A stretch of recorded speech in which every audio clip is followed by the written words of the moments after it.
Hi, I'm Lou with another episode of My Car Story, and today we're out in Arizona in Cars and Coffee, and with that being said, I'm with Tony Arme. Tony is we're going to call him an expert car builder. This car just came back from where? SEMA. From SEMA, and it's a top build. So with that being said, what do we have today? And this is one of your owner's cars, but what's the owner's first name? Bill. So what's the name of the car we have here? That's the Bel Air. The Bel Air. So at SEMA we have the Bel Air. Come right alongside me, Tony. Now with a car like this, how long does this 57 Chevy take to build? This one took a little over 2 years to do. 2 years. Right off the bat I see no rockets out of the hood. Yes, we got a lot of time and effort in smoothing the hood. So let's just take our time and effort in talking about what you've done.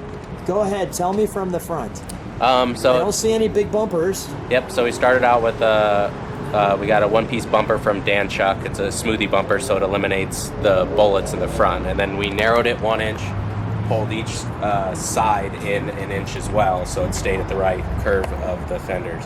So a lot of time and effort in making the hood chrome to the fender chrome line up. If you've seen a lot of 57s, those are normally not really, that's a very tricky part on this car, the hood fitting as well as it does. We've made all the trim on the side of the car. It's a custom aluminum extrusion from Clayton Machine. The 3 little fins that would normally be right behind the headlight have been cleaned up. Okay. Let's take a look at this for a second. Come on back. Go ahead. We tried to basically capture the look and feel of a Bel Air, even though it's a 210. So we did kind of a painted cove. It's a titanium color. Try to pull what would be that aluminum grate that would normally be in there to give it kind of a clean look. We've got the disc brakes on the front, so it's kind of a functional 57 race car. Yeah, it all rides on a Roadster Shop chassis, so pretty much all that's left of the car is just the sheet metal. The chassis is aftermarket. The wheels and tires are aftermarket. No wipers. Roof is the same size. And here's this chrome piece, or it's not chrome, it's like a grayed out piece. But check out, not Bel Air, the Bel Air. Yeah, those one-off machines. Tell me about these chrome pieces here too. So a 210 would have a shorter spear, would normally stop about right here, as well as they would be two-pieced. So this is normally a separate piece from this. What we did was we took a Bel Air fin, which normally runs up all the way to the back window, shortened it about 6 inches to match the curvature of the deck lid, and then one-pieced it in the back. So just a lot of small details that run throughout the car. Similar on the rear bumper. The rear bumper... Show me the bumper, go ahead. Point out the pieces. So we ran the exhaust through where the reverse light would normally be relocated. Like a 57 T-Bird. Yeah, very similar. That was kind of somewhat of our inspiration. Down here is normally just a couple black decals that they would run, so we cut those out, and that's actually a functional reverse light now, so it still has the reverse light. The bumpers have been sucked in, one-pieced. Show that. Show us.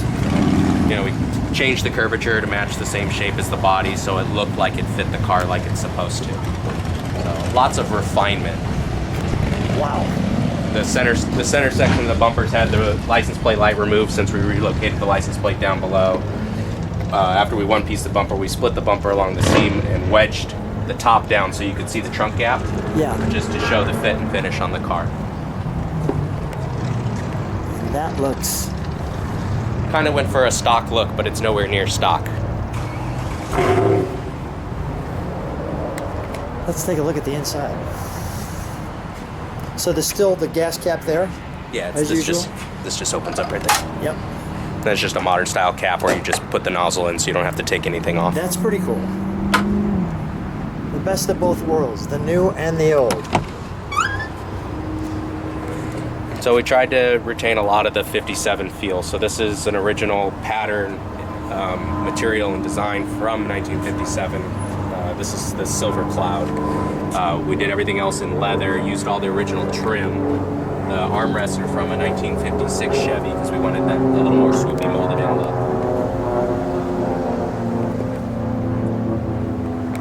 But we tried to pull a lot of modern styling, as you can see in the seats. The pattern was kind of a design we came up with that tried to tie the new and the old together. And then we did the little medallions that go with the V on for being a V8 car.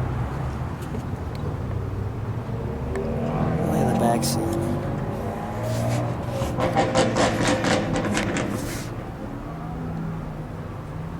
And it smells wonderfully leather in here.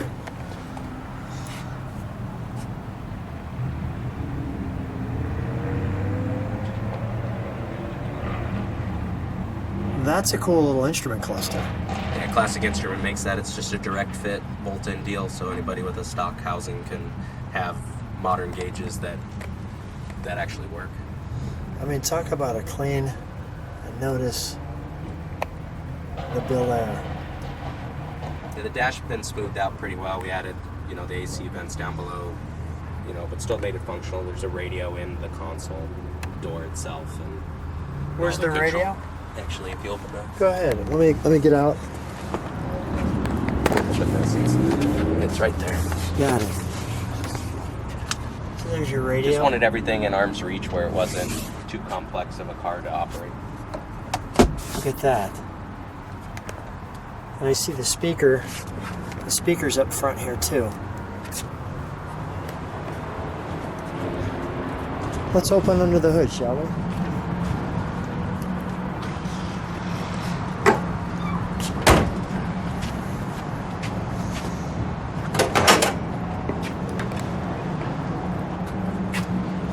First of all, look how smooth under here. Usually a 57 Chevy doesn't look that smooth. Go ahead. The engine's a GM Performance 620 horse 572, backed by a Tremec 5-speed manual transmission. So this thing rolls. Yeah, it's pretty dang fast for a big car. Oh my god! And we can't say what Bill's reaction was, but it was an interesting excitement. We'll just say that. He was really excited. He was really excited when he saw the Bel. Yeah. We're running a PG channel at top, so we'll just stop right there. But Bill liked this Bel. There's your oil, right there. That's a dipstick. Dipstick, and everything's smoothed off here. Look how smooth. And I'm seeing no wires. That was the whole goal, was to hide everything. It's a fuel-injected motor. Everything's really tucked behind the engine where you can't see. Everything's routed either underneath or been eliminated, just so it was as clean as possible. That is amazing. Look at that. That is great. Wow. At the end of the day, it's a very drivable car, too, with the new chassis. It's got electric-assisted brakes. It's got a hydraulic clutch. It's just very, very tame and easy to drive. Tame and easy to drive. Let's hear what tame sounds like. We'll start it up. We'll let it idle. We'll give it a little rev.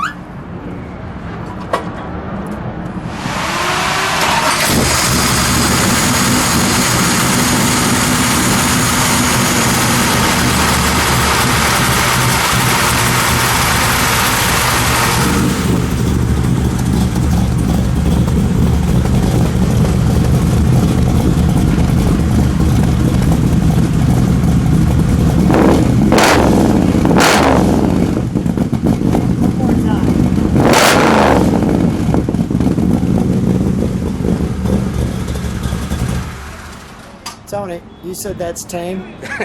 Okay, all right, come on out. That does not sound tame. It doesn't sound tame. That does not sound tame. All right, well, let's have you stand right next to it for a moment. So 2 years to build this. Correct.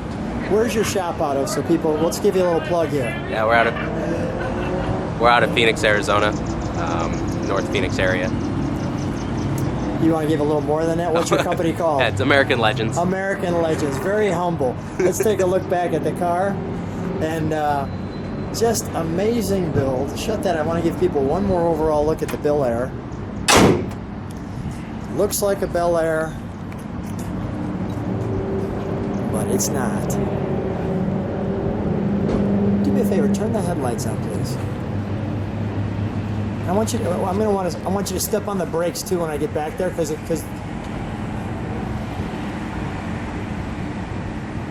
nice. Let me see the. It's all everything yellow. Okay.